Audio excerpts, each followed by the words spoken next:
No nosso trabalho, vamos falar sobre malformações millerianas. Ele foi feito pelos alunos Luana Godoy, Giovanna Tagliari, Vitória Cachoeira, Maria Eduarda Gomes, Giordano Risioli e Natan Nascimento, juntamente com o professor orientador Dr. Carlos Afonso Maestre.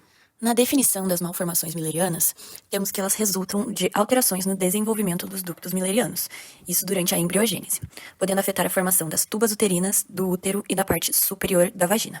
Resolvemos abordar esse tema por ter uma prevalência de 6,7% na população geral, sendo que não é um tema muito abordado, e é mais prevalente ainda em mulheres com abortamento habitual, ou seja, abortamento de repetição. Entrando agora na embriogênese, antes de começarmos a falar sobre a fisiopatologia, temos que, em mulheres, ou seja, pessoas portadoras do cromossomo XX, não há produção do hormônio antimilleriano, que é responsável pela regressão desses ductos de Miller, também chamados de paramesonéfricos. Ou seja, temos o desenvolvimento desses ductos e a consequente formação do útero, tubas uterinas e a porção superior da vagina. Sobre a fisiopatologia, se houver qualquer falha durante o processo de formação dos ductos de Miller, podemos vir a ter malformações millerianas, cuja gravidade e o tipo da malformação dependem do momento em que ocorre a falha durante o desenvolvimento embrionário. Então, por exemplo, se a falha ocorre na sexta semana, que é a semana em que ocorre o desenvolvimento dos ductos de Miller, podemos ter agenesia útero-vaginal. Se a falha ocorre entre a sétima e a oitava semana, que é a fase em que ocorre a fusão dos ductos de Miller, podemos ter um útero de Delfo ou bicorno. Se a falha ocorrer entre a nona e a 12ª semana, que é quando ocorre a reabsorção dos ductos de Miller, podemos ter um útero septado ou arqueado. Com o objetivo de simplificação, a American Society for Reproductive Medicine publicou uma classificação das anomalias millerianas em 2021. Essa classificação não contempla todas as anomalias conhecidas, mas inclui a maioria delas. Dentre elas, podemos citar a agenesia milleriana, ou seja, a ausência de corpo uterino, a agenesia cervical, a falta de todo ou parte do colo, o útero unicorno, que pode ou não ter corno rudimentar associado endométrio e pode ou não ser comunicante. O útero de Delfo, que possui 2 corpos e 2 colos, o útero unicorno, que possui 2 corpos e apenas um colo, o útero septado, que pode ser parcial ou completo.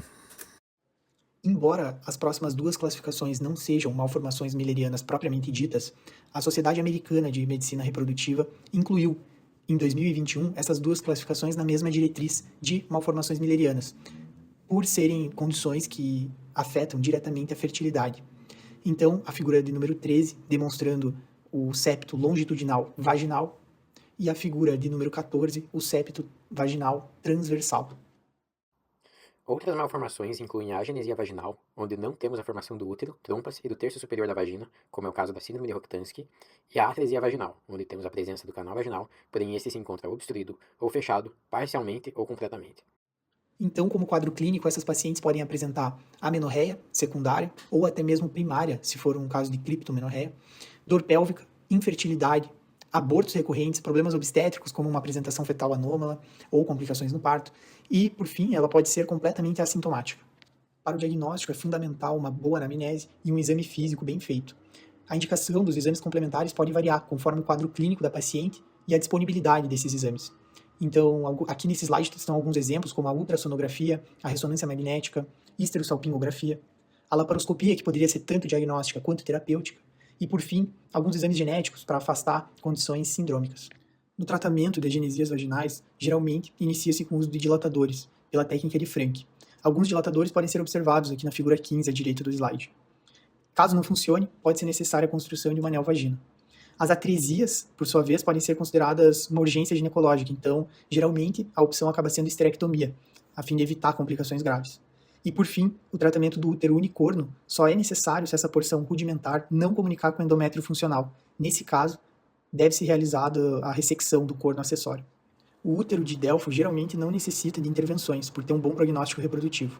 Já o útero bicorno pode estar associado a casos de abortamento, podendo então ser necessária uma intervenção cirúrgica.